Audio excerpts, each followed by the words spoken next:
Rebrand! Hey everybody, it's beloved podcaster Mort Burke. I'm sorry, podcaster, comedian, actor, wellness coach, fitness guru. What else am I working on right now? I'm the opposite of a crypto bro. I'm trying to form a niche space where I talk people out of crypto. It's going good. It's going really, really well. Welcome to Rebrand. Guys, I want to let you know ahead of the show's time that we have a Patreon. God, it's fun. You get all kinds of fun stuff. You get episodes that are ad-free. You get video episodes that you haven't seen. We do hangouts occasionally, Ashley and I. We've got one coming up, right, Producer Danie, don't we? Yep, 15th. The 15th coming up. That's going to be a fun one. So you get to ask questions, things of that nature. Did that sound sarcastic when I said that? No. That sounded sarcastic when you responded. I'm British. I always sound sarcastic. Is that what that is? Yeah. All right. I see. No. Oh. Okay, yeah, there's no amount of water to make that less dry. So it's $5 to join our beloved Patreon. Danie, artist, producer, Danie Wright does so much production. She keeps it really fun, so we're grateful for her Patreon work. That's $5. We're Rebrand the Pod on Patreon.com. Or is it Rebrand the Podcast? I think it's Rebrand the Podcast on Patreon. Yeah, Rebrand the Podcast. Okay, I'm going to edit that out. Great. I'm going to fix this up. And now we're just going straight to the episode, you guys. This is Rebrand, a podcast where we take old, stupid, stinky ideas or just stuff we think is interesting and could use a little touch up, and we rebrand it. It could be religious institutions. We did an episode on death. We could do a music genre. We could do our first episode rebranded Dwayne "The Rock" Johnson as a dramatic actor, where he changed his name to Dwayne the Actor Johnson. And that was before his Oscar play. So, I don't know, pretty powerful precognizance on our part, I would say. Today, I'm joined with our lovely producer, the multi-talented, the so British it sounds fake. It's Danie Wright, everyone. Hi. Here I am, so British it sounds fake. I had the same thing with my buddy James. I went to his parents' house and they lived on Staten Island, and his dad sounded like this. I was like, you're so from New York, you sound like a cartoon bear. I say that I just trick people into thinking that I'm actually funny with my accent. Like, that's how it works. Yeah. One of my American friends decided to describe my accent as the quintessential English accent. And I don't know how to take that. No, I think it's right. It's AI Yeah. would die to replicate your exact accent. You know what I mean? Yeah. If I had a dream about a British person, you are what they would sound like. They're in like the recesses of our subconscious is what British sounds like. Yep. Sounds good. What do we sound like to you? I imagine if I were you, I would probably sound like a guy who owns 13 dogs in a small backyard. Now the thing is the last time an American asked me this, I think I offended them. Yeah. You said gun-toting high school dropout? No. So when I was younger and was in theatre, they tried to teach us the American accent, and the way that they would teach us, and I didn't say I could do the American accent. We all know I cannot. They tried to teach us by saying it goes through your nose. Huh. Which, it makes sense that it goes through the nose. But so it sounds nasally. Yeah, so we sound nasal. We sound like, hi, my name's me. Yeah. Like that. No. But a little. A little bit, yeah. No, but yeah. I'm fascinated by accents because it like, especially with comedies, there's people who have fun voices, like so they just have a cool rhythm or like an interesting tonality, whether it's like a rapper, like a voiceover artist, you know what I mean? So an accent can do a lot of work in like affecting how people think about you. I will say one of my favorite things is when Americans put on English accents. Yeah.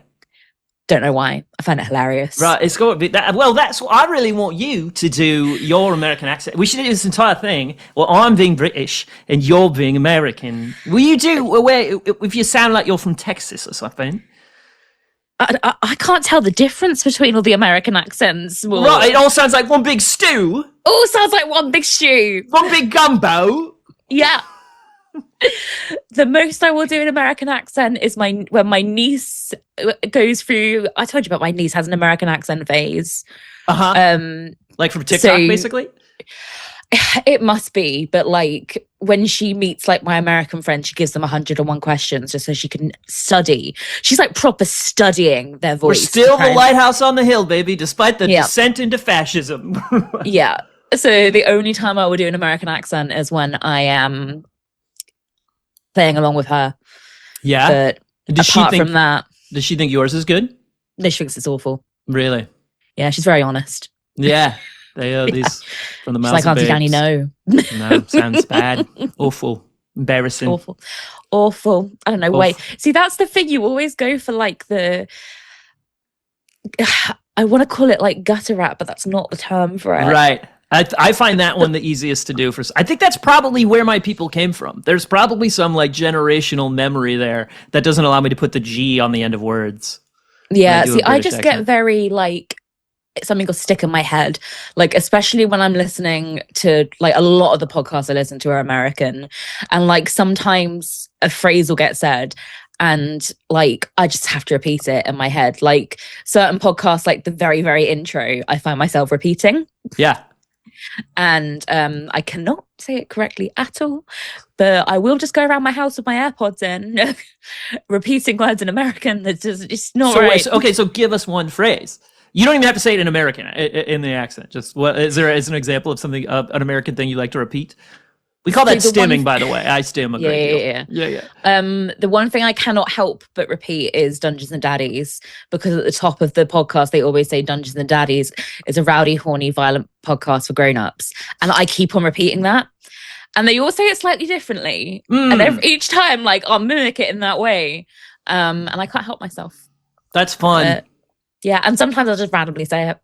Rowdy, horny, podcast. Dungeons and Daddies. Dungeon, dare. Not a BDSM book. That's, my American impression would always be like, I sure would like some more mayonnaise. No, thank you. I don't care to read. That's my impression of an American. See, I was going to say, how can you do an American accent when you're an American? But then I can do different English accents when I'm English, so that makes sense. Mm-hmm. That does make... There is a vast array of different accents. Well, and the longer I've lived in California for 15 years now, so I was like horrified to realize that I have the vocal fry. Oh. Like a Valley girl from the early 80s. No. That can sound like that. I think the one thing that always makes me laugh, and I've been told it's an LA accent thing, is sometimes when you say horror, it sounds like whore. Yeah, whore.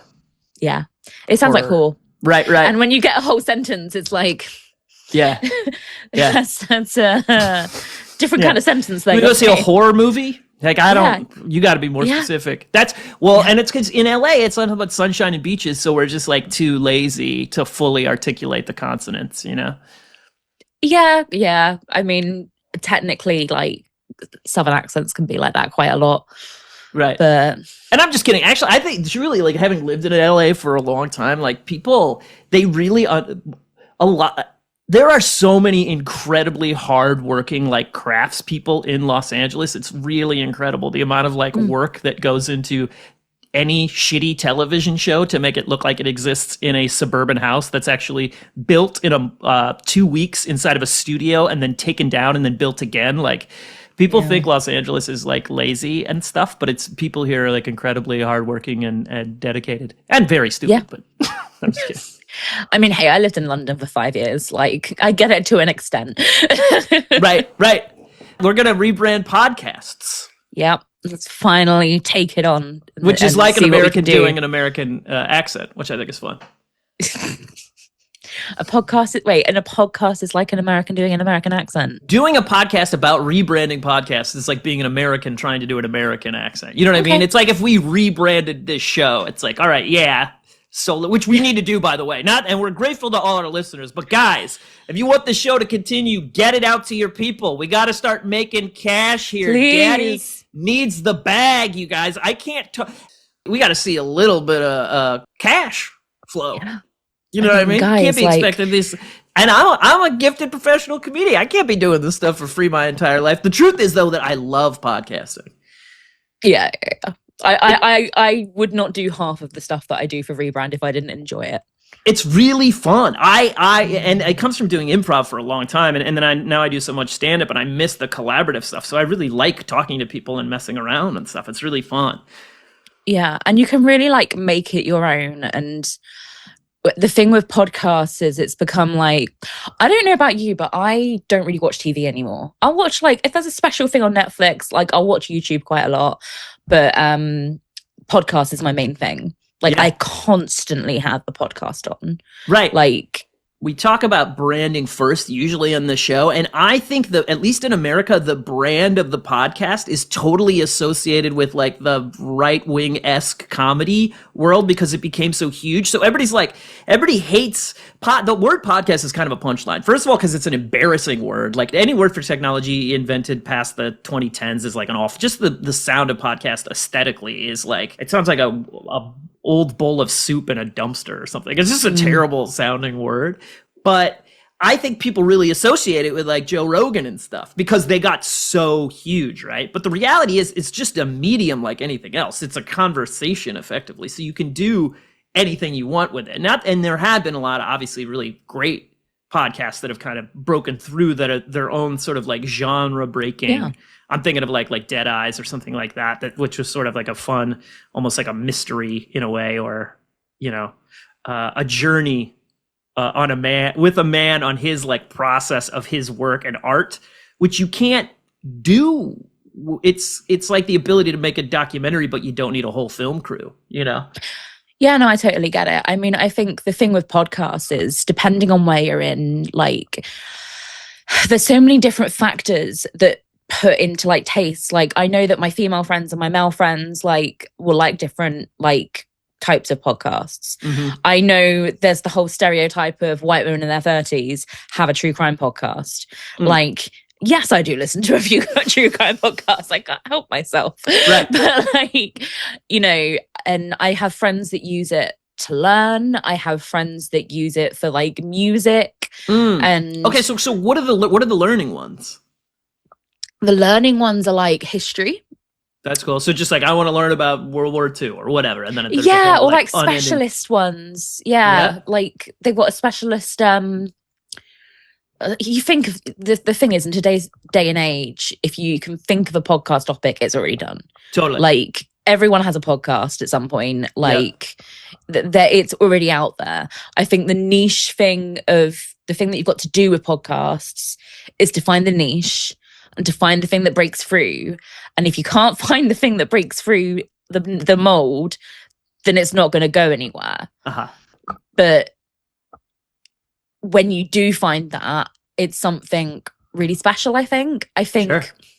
Yeah. There's so many different areas that podcasts can impact and help with that aren't just some listening entertainment, which is what I really like about them. Yeah. Like, my main thing with podcasts is the communities and stuff it can build. Right. I know that's it's like a big part of your life. Yeah, like literally. So I'm just chronically online, to be perfectly honest. But I have a large group of friends that we meet up purely because of a podcast show that we went to. Met at the live show, and we've started a Discord group. We're still in that Discord group. We're constantly we're cheering people on. Like me getting the confidence to do the art that I do and to sell it would not have happened if it wasn't for that group of people. So beautiful. And just to me shows like I said this before in a previous podcast, because this is my third podcast today. Listen to the Daily Zeitgeist, guys, if you want hilarious political commentary. But that I think community is as important as like sunshine and food for people. You know what I mean? I think it really, really is. I think it's torture to be isolated, and we've isolated ourselves. And so what you're talking about is that, that's so great. And you found your own like supportive family sort of esque experience through shared interests. It's rad. Yeah, 100%. And I think like it's probably the same with every kind of thing that you enjoy, but like I think with podcasts in particular, especially where they can get so niche, you tend to find the same sort of people gravitating towards them. I've noticed a lot of neurodiversity in the podcast community. Now we're talking. Yeah. So we all very much like bounce off each other. And so how much of that do you think has to do with this? Because I have this too. I'm neurodivergent. I have like social anxiety. How much of that do you think has to do with a certain level of remove from the experience of interacting with another person? Like there's a level of control in between you and me because I just get to type. It's why people would much rather text someone than make a challenging phone call. You know what I mean? Like it's so much easier to be like, hey, we're done, send, than it is to like look at a human being in the same room with them and be like, here are the reasons why I don't feel our relationship is working out. Yeah, I mean, first off, with podcasts, you don't have to make eye contact with anybody. Yeah. So that's great. Yeah, totally. I think like the thing is that I think it's like a really beautiful thing for people who have social challenges to find each other and have these relationships as experiences that are more like tailored to what is pleasant for them, what's not painful. Really. And I think one of the things that I use podcasts a lot for is that my brain is constantly working. I will be having a conversation with somebody and I will have about 10 different lines of thought going on at the same time. Yep. So it's very difficult for me to latch onto something sometimes. It's very difficult for me to focus. If I have a podcast, that is my background noise. That replaces my inner monologue to an extent. Yes. And it's usually I will listen to the same podcast over and over again because I know it.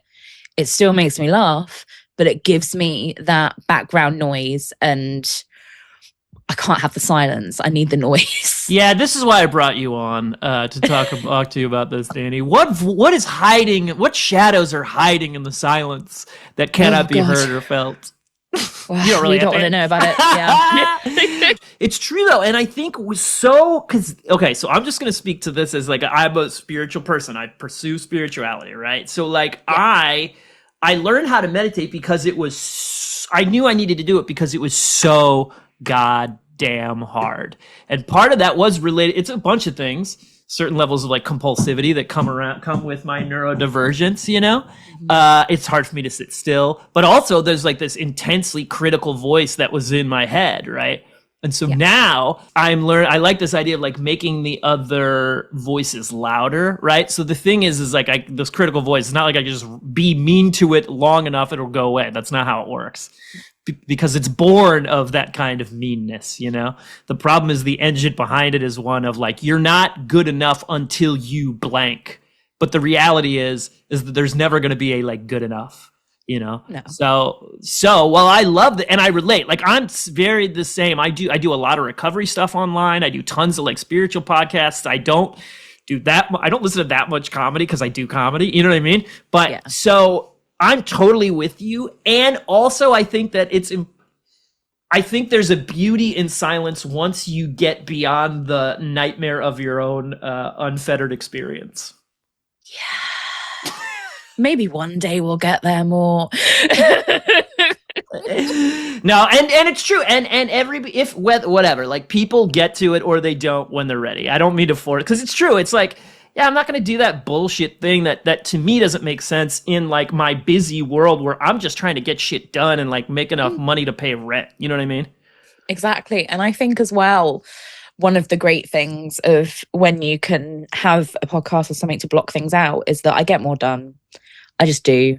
Yeah. Like I can draw and listen to a podcast at the same time. I'm not going to sit here and just stare at a wall and listen to a podcast. Right. I'm going to do something else. And I'm a brilliant multitasker when I want to be. Yeah.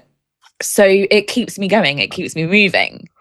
Yeah. Same. Yeah. I'm rocking these podcasts and meetings and stuff when I'm doing the dishes, washing the dog. And it's cool because for me, I've been able to like choose these aspects of I listen to like a lot of really positive stuff intentionally because it often replaces my negative voices so that I'm just getting like like a more optimistic view on the world, which is something that's very difficult for me to manufacture myself, which wasn't a problem until it became a fucking problem.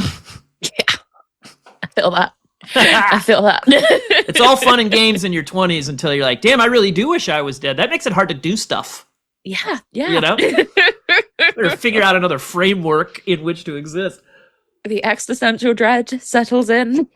Yeah, man. I feel like I was born into existential dread, and that's why I'm where I am now, because I can't live with it too long. I get all fucking goofy. All right, let's go back to, so you mentioned music podcasts. That's something you're saying people can like learn how, when you said that, do you know specifically what you're referring to?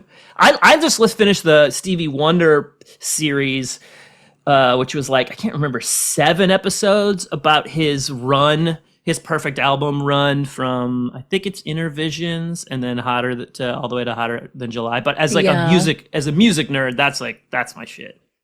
Yeah, see, I'm not a music nerd. I have friends that are music nerds, and they would be like, they've told me they listen to music podcasts. I'll be honest, I don't know what that entails. Yep. I have like a handful of podcasts that I listen to on repeat and have done for years. Yep. And that's what I go for, to be perfectly honest. You want to shout them out? I know it's these D&D, these Dungeon Daddies. It is Dungeon Daddies. It's so my very first podcast that I listened to was probably a true crime podcast. Uh-huh. Funnily enough, one of the first podcasts that I listened to was 30 Morbid Minutes, which I believe is Elise's podcast. Oh, okay, nice. Yeah. Elise Williams, former guest. Because Brilliant. My husband came in while I was listening to it and was like, I recognize that voice because she's guested on other podcasts. I was like, I don't know what you're talking about. Oh, wow. She's the best, man. I love Elise. Yeah, she's funny. Yeah. So yeah, I've been listening to that for years. And then there's like all the true crime ones like Morbid, which is American, like Red Handed, which is a British, like, what? Yeah. So there's those. Red Handed has won awards. Okay. Who take the piss out of it? No. Red Hand is pretty good. The first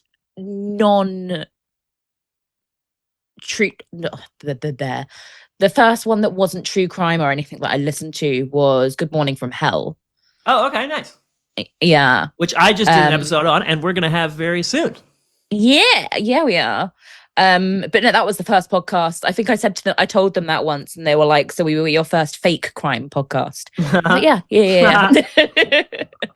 And then things like horror can be really good in podcasts. Like horror, yeah. Oh yeah, wow! I didn't even thought of that.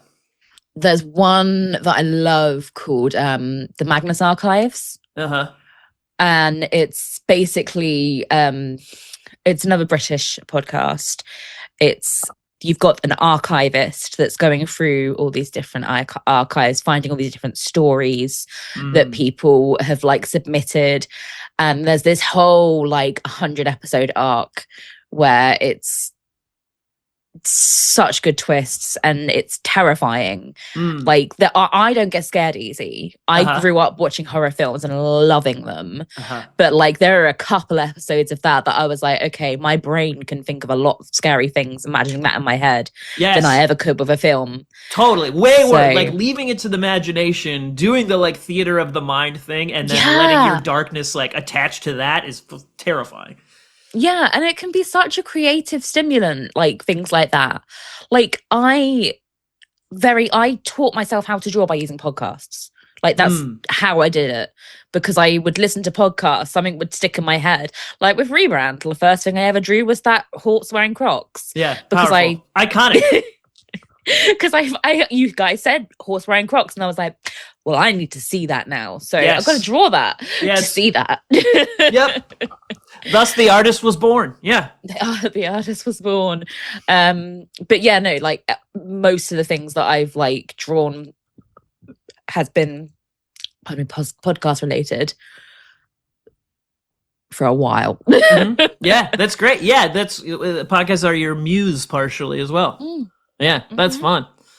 I love it. Yes. Okay, cool. And then all the comedy ones. Yeah, I just think it's like anything. You know, I love hip hop because I feel like it's limitless, you know? There's just, you can do an infinite amount of things with that genre of music, I believe. And the same thing with podcasts. It's like you can effectively do nearly anything with it. And I think and it's so like accessible. It's very like, I know it is a joke that everyone has a podcast, but it's also like, that's kind of cool, actually, because there is a level of creativity to it, and human beings need to be creative. I believe that, you know? So, like, if you like talking, if you enjoy, that's the cool thing. Like, if I like talking and expressing myself and talking to people and I have fun. So if you can do that, and then there's also like the graciousness of the audience, you know, the older I get, the more I do stand up, the more I really, really realize how long I've been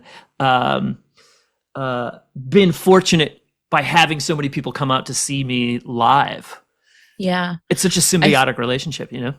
100%. I think podcasts can have like massive impacts on people and like really help them through stuff. And like the butterfly effect that podcasts can cause is tremendous. You know, whether people realize it or not, I think why is my brain gone?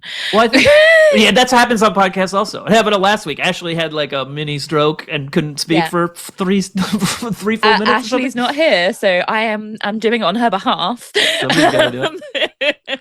But it is, it's like, to me, there's this also desire in humanity to like learn and teach, right? Both of those things. So it's like, the more connected the world gets, there's like nefarious aspects of that. But the one really cool aspect of it is like, oh, we have access to what feels like an infinite amount of information. And that's really beautiful. We're like, okay, I know this thing. I want to share it with people. And then we're all building up our level of understanding, you know? Exactly. And that reminds me exactly what I was going to say before I blanked my brain.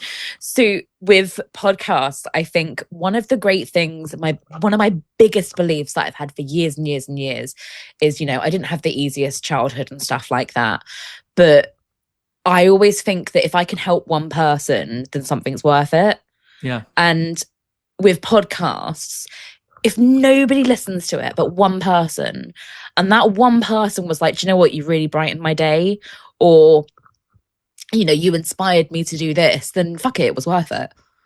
I'm so into that. Because for a long time, like, I think I started doing like improv and sketch and stuff when I was 21, and I've been doing comedy my whole life. And like, since then, and I took it for granted when I was like a cynical, like cool dude with ripped jeans in my 20s, people would be like, that's a real gift, like to be able to make people laugh, you know? And I was like, it's not even to me, it was like, it felt like I was like, it's just fucking something I have to do. It's not like, I'm not pretending like I'm giving everybody sunshine every time I say I make a queef joke. You know what I mean? But I think there's something really, and two, it's funny because I always grew up with funny people. Like, you're funny, Ashley's so funny, all my friends have been really funny. So to me, I'm like, yeah, everybody can kind of be funny. But the reality is like, there are lots of people who are like, oh, I haven't heard any humor for a week. You know, it's like those people desperately need some fucking... can't live like that.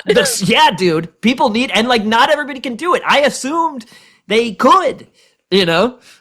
So, yeah, I totally agree. Like, helping people in any capacity, whether that's making them laugh, maybe it's like a dietary thing. Maybe you've got, like, some kind of chronic pain thing that you were able to, like... You learned from a podcast that you needed to eat different or whatever, you know, like all that stuff. Exactly. Like, I have had podcasts affect, like, you know, I'm very open about it with people that know me. Like, I had like poor mental health for a long time, and like certain podcasts have helped me realize when I need help.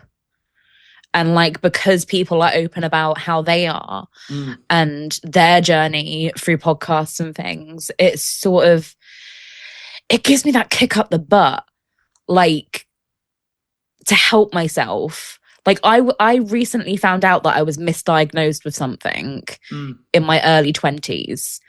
And I got the diagnosis revoked like last week. And I would never have done that if it wasn't for podcasts. Wow. And that's such a big thing. Is it going to change like medication, or is it you have to do things differently now? Yeah. So basically, you don't have to get specific if you don't want, but Nah, it's fine. So like basically in my early 20s, my doctor told me I had bipolar. Uh-huh. And I very much like, I was like, okay, that's weird. Don't like that. I'm running away. I'm not dealing with that. And then that's usually that's what doctors recommend, right? Yeah. Sprint out of the office and never see another physician. Yeah, like, excuse me, I don't like that diagnosis. So I'm going to walk away. Yeah. You know what? Actually, I'm pretty cool. Sorry. I actually think I'm chill. So yeah, exactly. I relate, dude. There's big stuff that you don't want to deal with, man. I get it. Exactly. But because I listened to, it was a Dungeons and Daddies one. It was because Beth May is very open about her diagnosis and has the amazing Beth Wants the D. It made me think, okay, if I actually do have this, or if it is something that is affecting me, I do actually need to address it. Yeah. So I got that, like, okay, I need to go do this. I'm going to go do this. And yeah, it turns out that because women are extremely brilliant at masking, that most of the time when women are autistic or ADHD, they get misdiagnosed with bipolar. And if it was 5 years ago, I would have been misdiagnosed with an emotional dysregulation disorder. Right. And before that, it would have been, you're on your period. Why don't we stop talking? Yeah, exactly. Yeah. Exactly. But you know, if it it sounds so silly, but if it wasn't for like a podcast, I wouldn't have thought, okay, right, fine. Yeah, I get it. I do actually need to look into this. Yeah. Like, it gives me the kick up the butt. But yeah. Yeah, man. No, it's really beautiful. And I think that it's this amazing thing where it's like the 4-minute mile, right? Once somebody broke that, then everybody was able to, so many people just broke it over and over and over and over. Like human beings have this thing where when we work together and we collaborate intentionally or not, like we raise levels of things. So mental health is like hearing somebody that's gone through struggles and has taken action to try and affect it, maybe because they had to, maybe because it was that threatening that they had to heal that. Then it can help show us like, oh, you know what? I deserve to see if I can have a quality of life that is better as well. Just because as a human being, like, it's short here. Let's try to have as joyous and free a time as possible, I think. While, of course, addressing dark shit, you know, but... Yeah, and even people being open about dark shit makes people realize that it's not scary sometimes, I think. Yep. Like, that's all, like, especially with things like mental health. Like, I envy, like, I know I'm only like 32, but I envy like teenagers and stuff nowadays, because when I was a teenager, when I was at university and everything like that, I did my projects on mental health awareness because it wasn't a thing. Yeah. Like it was known, it was starting to be like, okay, this is kind of coming up. But, you know, taking time off work for mental health, like, that's not a thing. Like, there's children, teenagers or whatever today, I don't think they'll ever fully appreciate how hard it was back then. I think if I was in university now, I don't think I'd do the same, because my original degree was photography with media studies. So what I did was I made a photo book and I interviewed people with various different mental health disorders and got them to write a letter saying what their disorder was and how they would explain it to an alien, basically. Because nobody talked about it. Like, and the further back you go, the worse it gets.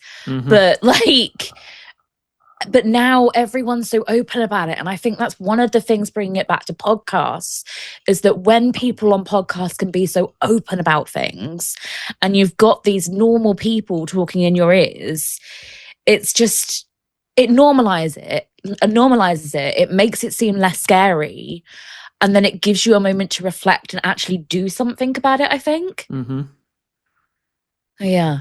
Yeah, absolutely. Yeah. And that's why I try to be open about like the addiction of my life and I got diagnosed with ADHD when I was 7 and I only started taking medication for it like 4 years ago, and it only started working like 2 years ago. And that's why I talk about the meditation and shit too, because it's like, for me, all of those things have helped and combined have made my life in such a way that my life is better every single year. Yeah. And in a country where we worship youth and pay no attention to the reality of aging and hide death in a corner and pretend that it doesn't happen. Like all this weird denial stuff. That's the other thing, is like when people are talking about their experiences in this way, where it's like they're just normal people talking about stuff, like I'm saying, kind of a blue collar radio station, basically. It's like, yeah, they're going to be talking about the stuff that is hidden, like mental health issues, you know, and talk about ways in which they've like think like how hard it was, like you're saying, like talking about the dark shit, not being afraid to talk about like, hey, like this is what suicidal ideations felt like. This is what a psychotic break felt like. You know what I mean? And I've had, you know, I'm an alcoholic. Like I've had gnarly, one time I threw up so hard I sprained my groin. That's the funny one. You know, and yeah, the doctors were shocked. Yeah.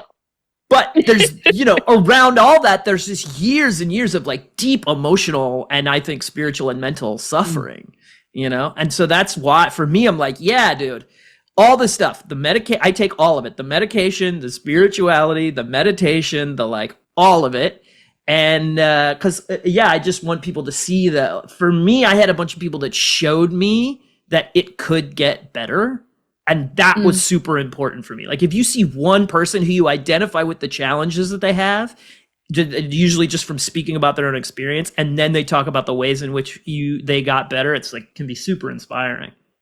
Yeah, no, 100%. And I think like, do you think with podcasts, part of it is the I can't think of the right word, the lack of regulation on it? Like no one is trying, well, unless you're like part of a big network or, you know, some do have parameters. But for the most part, people with podcasts can say what they like. And, you know, it's not like on television where, you know, you have to advertise things in a certain way. You have to do things in a certain way. It's very much more free and free flowing, and maybe it's even a part of like the fact that it's conversational. Yes, helps severely. I mean, there's people that like don't talk to people very often. Yep. Like, so if they listen to a podcast, it's like I've heard people say, oh, you know, it's like I'm listening to my friends. Like obviously, you know, you've got to be careful with the parasocial line there. Yep. But like it's like having friends in your ear. And, you know, so long as you know the boundary between social, parasocial and all of that jazz, that's absolutely fine. And I think that's something that's quite magical. I agree. And I think it really is. It's people searching for community again. You know what I mean? And so it's like, if it can get you through this phase where like you don't have very many people around and hopefully keep you going to the point that you can maybe start to, you know, hopefully the universe provides you, or you start taking action around this fact of like, yeah, getting to know some people in real life, like finding people that you can, like you're saying, meet up with the podcast people, go to the podcast show, then do the Discord. It just, it grows the richness of experience of being a human being, you know? And what you're saying about, the lack of regulation, I think it's really exciting. I think there's probably a bunch of podcasts right now that no one's listening to that are brilliant, like stories being told in entirely new ways. Like somebody's going to find some podcast in 10 years where they're like, this person documented every aspect of them creating an incredible album no one had ever heard, or writing this novel that no one had ever heard, or creating some new, you know, telling some kind of story that we didn't even know could be told this way. There's this Scorsese quote where he's talking about the dawn of the digital era, and he's like from then, and he was being interviewed, and he's saying there's some little girl in like Nebraska or something who has like a little digital camera, and she's going to be the greatest filmmaker of all time. And there's this, I found this person, it's not quite podcasts, but there's a YouTube artist named McKenna Green who did this thing called To Be Known, which is like this gorgeous, incredible, like tone poem pastiche art that I randomly was suggested to me on YouTube. And this is just an incredibly gifted like artist who it's all about like grieving and losing their partner, but it's like stunningly gorgeous. And you would never get it if there were gatekeepers in this way, right? Yeah. But then there's this paradox with it, because the thing about gatekeepers is that if there are gatekeepers, then it does also filter people who are very, very, very good and are able to play the game to the top. Do you know what I mean? So it's like, it's same thing happens with like movies and skateboarding and all this stuff. It's like, it's bad. Gatekeepers are bad because they keep people out, but then in a way, it can raise the highest stuff pretty high sometimes. Yeah, 100%. And I think the thing is with podcasts as well, like we think people like gatekeepers and stuff like that. I don't think that there's no faults in podcasts, and I don't think there's no faults in the communities of podcasts. Right. I've seen some pretty toxic shit like in podcasts, but I think it's one of those that it has to be nurtured in the right way and managed in the right way. I think some of the best communities have people managing them and people that care about them to an extent that will really help grow that community.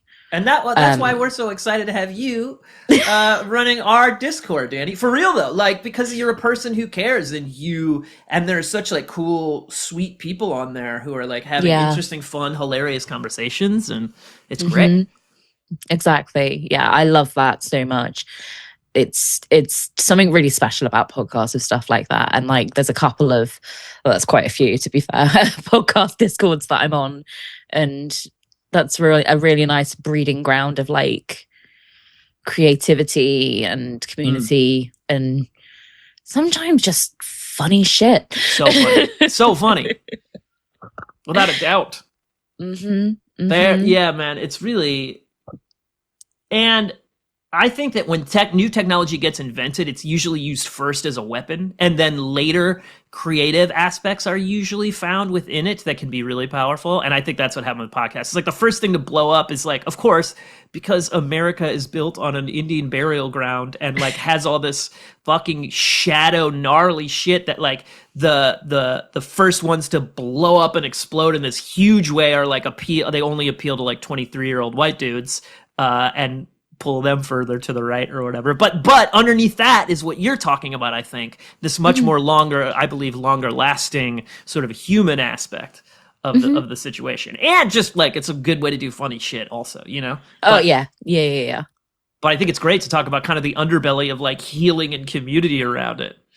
Yeah, and I think a lot of people that just look at especially people that don't really listen to podcasts, just see it. They don't quite understand the full depth of what podcasts can be, I think. Yeah. And I didn't think I did either. No, I didn't know. I didn't know Patreon worked like that, or the Discord worked like that. I didn't realize that.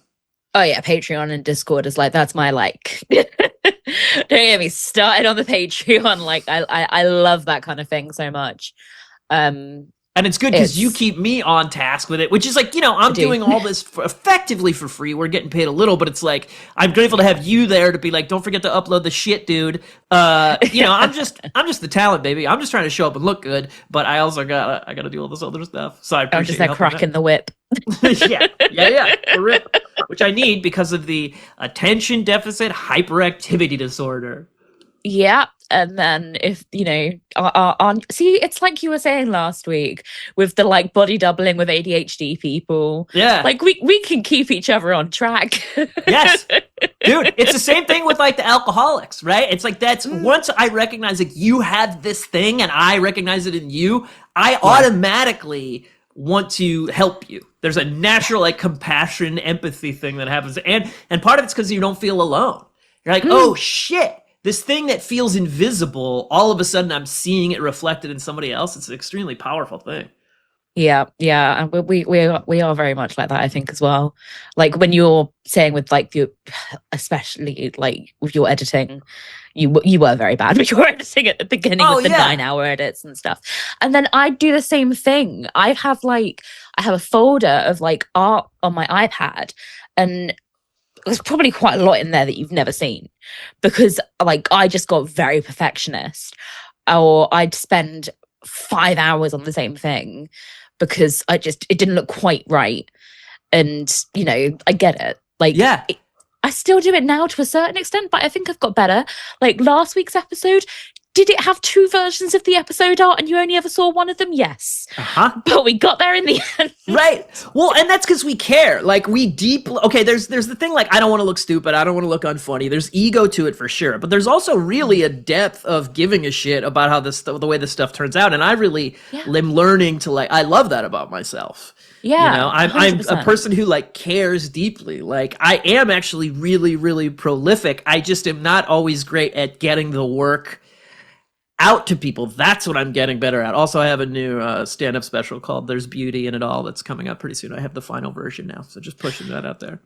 Do you have the final version? That's exciting. I got the final version. I'm gonna be like sending it to some people. So if anybody out there knows anybody who works for HBO Max and wants to put an independently produced brilliant stand-up special on there, let me know.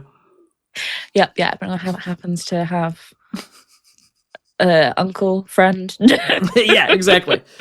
Any of those like high power executives that are happen to be have listened to every episode of Rebrand. Yeah, exactly. Well, this is great. I love this. To me, it's barely even a rebrand. It's just like saying, like, here's what actually. There's so much more to this, to the world of podcasting that you might be aware of. Yeah, maybe it's a rebrand of people's public perception. Totally, like we do with drag queens. Like, they don't need to change. You need to chill out. They don't need to change. You know? And like it's not just fucking Shapiro and like I don't know. I want to name comedians, but I shouldn't. I you know, I'm very bad at naming anyone, to be perfectly honest. Yeah. Cool. This was fun. How you feel? You feel good? Yeah, I feel good. Hell yeah. All right, great. Danie Lee Art, where can we find you? You find me on Instagram at Danie Lee Art, DANIELEIGH art, because I spell my name weird. Can I tell you a joke I almost made during the podcast, but I didn't because we were talking about something serious? Because we're professionals, yeah, go on. Yeah, when you said you got misdiagnosed with something, I was going to say it was that thing being terminally British. No, that was something that I was correctly diagnosed with. There was no misdiagnosis there. No, thank God we're able to prolong your life now. Thank God for the advances in medication and stuff. Yeah, it's really, there's tea infusions and stuff like that. It takes its toll, but it's worth it. Yeah. Otherwise, you'd be swallowed by a top hat. That's usually how your people go. Yeah. On a penny farthing. All right. You can find us at Rebrand the Pod on Patreon, and you can find us on Instagram at Patreon the Podcast. Join our Discord, you guys. It's $5. We talked about it in this. You get to support this show. We have a lot of fun in there, and we're having fun on this show. So if you wanted to keep going, join that Discord, baby. And go to @Mort Burke. I'm posting all kinds of stuff, including like sketches and little bits, and where you can see me do stand-up. I'm doing, let's see. On the 15th and the 17th, I got shows coming up. In Arcadia, I'm doing the Astronaut Lounge on the 15th. And on the 17th, I'm doing Jill Marshall's therapy show at the Stray Theater. So go to my Instagram to find those dates. Come see me do stand-up. It's a goddamn blast. I love it. And thanks for hanging out. Thanks for doing this, Danie. Thank you for having me. Yeah, rebrand forever. Rebrand for life. Bye. Wait.